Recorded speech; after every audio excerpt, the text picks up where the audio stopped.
several years celibate. But you're not going to mess with no Negroes, imams. They'll go no 14, 15 years of strict celibacy for no movement. They don't do that, especially they full of juice and running the hills and you know what I mean, that the healthy as they can be. They ain't going to do that because they're not going to be that dedicated to, something, I don't know. So that's where we was coming from. We was there and we did it. Okay, and I know what we did and I know where they was. So our historical experience, taken into account, historicized, chronicalized, documentalized, and archivist, strategic engineering. In those days, we saw that we were surrounded. So what we had to do, we saw we were surrounded, so we have to create an environment where, hey, y'all come on in and have a good time. Don't just stay out or come in one at a time and pick a peek. Come on in. So this is a year after this, 1987. I told Abdul Malik to his face one night at the Masjid, there was an Arab brother there with him. I said, you the police? I know you're the police. There's no question about it. But here's what you do. You work with boss man and then you, just cooperate, give us a little heads up every now and then. So I believe probably within a few years, he felt that he had gotten so well arranged that there's nothing I could do about it. Because remember, if I'm the only one there, the movement, then all the students, all the people they got are with them. That's why when Abdul Malik left, all the students, they go with him. Why? Because he brought them. When you look at some of the pictures from our conference in Oakland, that might have been 2000. You see it's mostly immigrants from campus.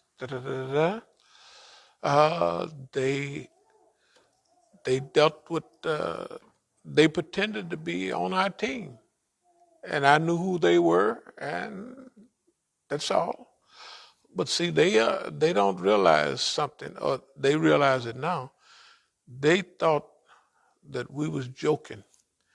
In 1986, when we said, when our kids graduate from high school, they should have to stand on the stage for 1 hour and have everybody in the assembly pointing at them and whispering and talking about them, and they have to stand there and take it. And the next thing, they should get a trip around the world to see what the world looks like. That's what we said then, and if it was able, we'd still do the same thing, but that passed. Anyway, so the point is this, is that there was never a time in modern history where the numbers or the people involved had any effect on us. They just didn't. They thought they did, or they thought we would respond.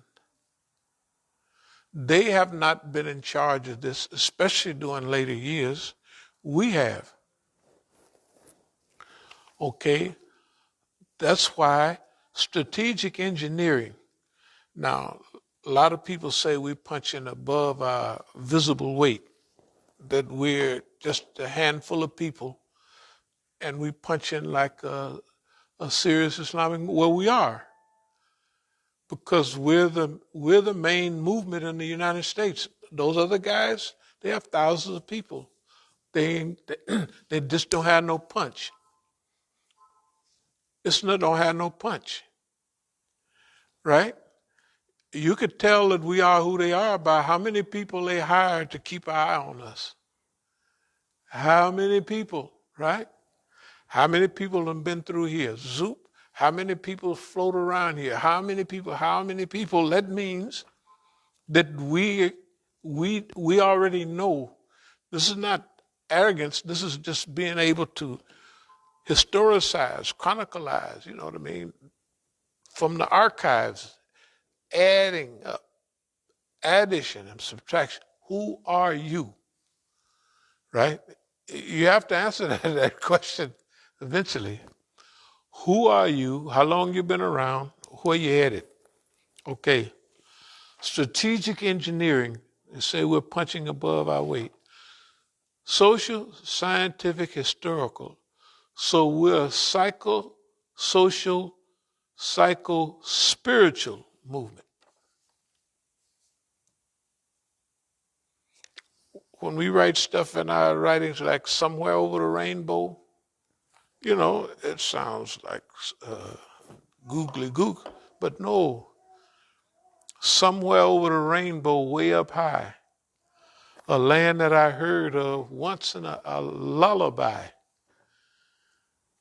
What we're talking about is something only kids would be thinking about.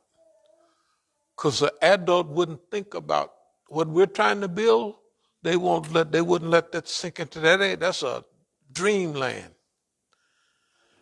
You don't produce a world where people are good and happy and not oppressed, ain't gonna happen. It's a dream world. Well, why not dream? That's why it said back, Yo tuve una dream. That's from 1983. And it ain't went nowhere. It ain't going nowhere. That one then is still the one now. And we have evolved. See, what we're going to talk about is evolution.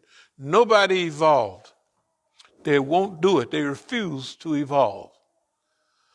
Or, what did we say years ago? They evolve behind the curve. The world is traveling at 100 miles an hour. Now it's traveling at 1,000 miles an hour. But if this world is traveling at 100 miles an hour, they evolve at 40 behind the curve. Wherever they get to, the people already did their stuff and gone. When Equan came over here, that's what we was basing it on, and they talked with Obama, and they got a clearance, and they had that gobbledygook over there in Egypt, and they thinking, Tahrir Square and all that. And I get a call from Tahrir Square. Muhammad Al-Asi and the guy, Masood Chajari in the Islamic Human Rights Commission in London. No, Imam Musa, this is a real deal over here. I said, that ain't no real deal. That ain't happening. No, we're here at Tahrir Square. I said, good, that's good. I remember exactly who I was. I happened to stumble into Magic Johnson Theater. I don't know what I was doing there. Maybe I needed some popcorn or something. But I said, I don't believe it.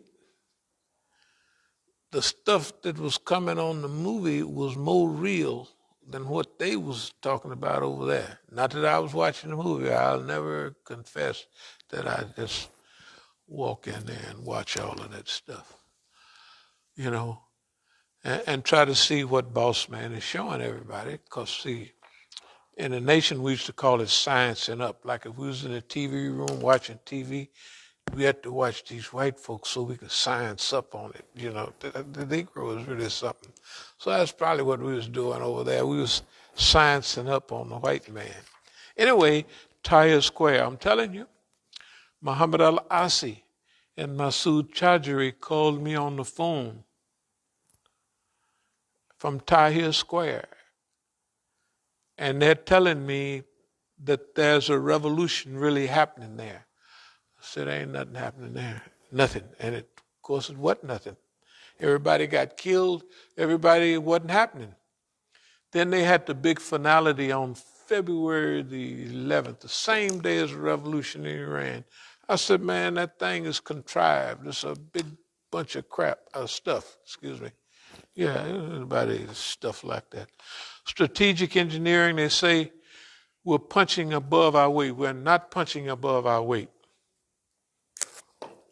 We wouldn't be able to punch if we was punching above our weight, right?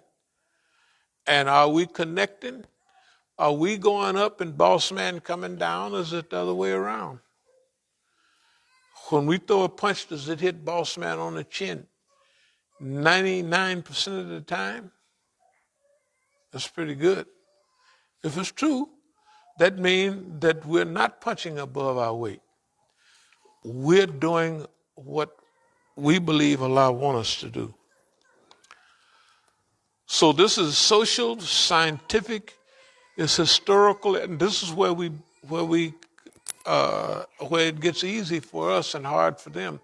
It's hard for them because they don't believe a nigga can do it. They don't act like you can't. They don't make, no matter how long, they don't make niggas that you can't mislead with this, that, and other. It's got to be money, it's tender to something. You got to go. You can't do it. Well, it haven't worked. It haven't worked. And we know it haven't worked. And he's the one frustrated, not us. You wouldn't be frustrated after you done invaded the last two. You got lucky and invaded Panama in the 90s and slipped out before anybody got tripped up and stuff. Invaded Grenada. But what about in Korea? They making a big movie in China. The biggest movie is about Korea. And the same thing we talked about 2 years ago in this very class here is the same thing about Chosin Reservoir and how they lost that, it seemed like if you add up the time it takes to make the movie and there's somebody paying attention to what we say here, it adds up like that.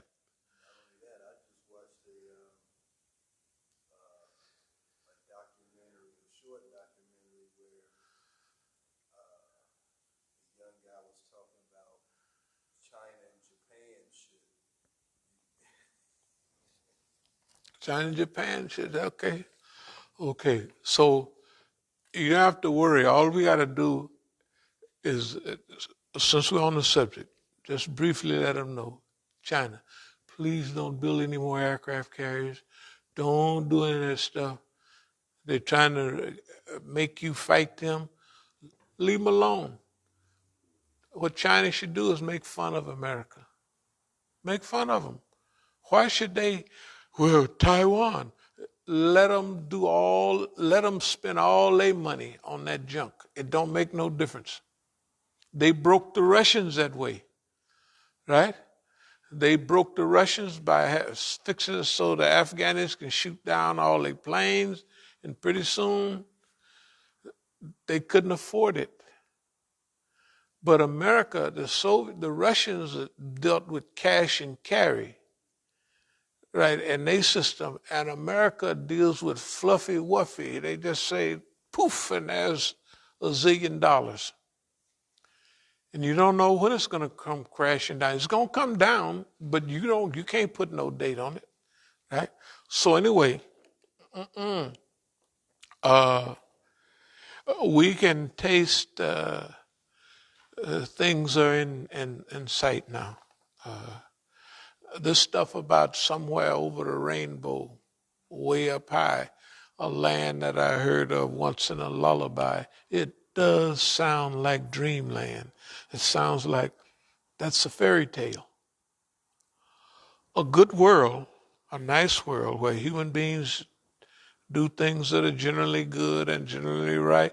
It sounds like with all the wars we've had, when you read history, all it is they raised the Roman army, had 300,000 men cut to pieces, by so-and-so's army. You know what I mean? Then so-and-so's army, Attila the Hun, got cut up by the Romans, and then he cut them up even worse. And then that's all it is a long history of murder, weapons, and killing, right? And so When we talk about this possibility, that's what you read about in Scripture, Sermon on the Mount. Blessed are the poor, blessed are the weak, they will inherit all. That's where you find this. They classify that stuff as dreams and not real. They classify strategic management organization and leadership principles. They said this is the stuff. War is the stuff. Dominating other people is the stuff. All of that is real. This other stuff, it ain't going to work. We say the exact opposite. We said, hey, we've been doing that stuff for so many thousand years and it hasn't worked. Because it can't work. It can't work. Because once you dominate another people, pretty soon you eat up all the food and a few of them left, scrape around.